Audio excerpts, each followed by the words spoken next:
Hello, my rover friends. Welcome to Rover Part of the Day. I'm here with my buddy Jose. Jose, what are we packing up? Today we're packing up some roof rails. What are they for? What's the part number? They are the LK8 D5 CBKs. D5 CBKs, everybody know that. These are the crossbars for a Discovery 5. So let's take a quick look at them. I'm gonna pull one out. Why is the bag blue and the bag clear? Is it a front and rear maybe? Well, this is the rear and this is the front. Which That's why he's here. we'll have some nice stickers too that tell you. Dude, check that out. You're right. See, I don't even notice this stuff. What else comes with these bad boys?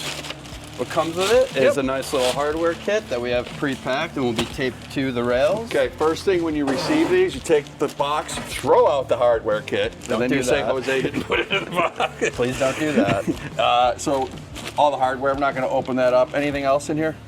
The keys, an Allen wrench, and then we got the rubber trim. Okay, yeah, the little rubber trim that goes in there. And the reason you have the trim is to stop the roof rail from whistling as you're going down the road. Did you know that? Did not know that. Well, I didn't know there was a front and rear. All right, my friends, here's a quick look at quick with the part number. LK8 D5 CBK. D5 crossbars. Be sure to follow.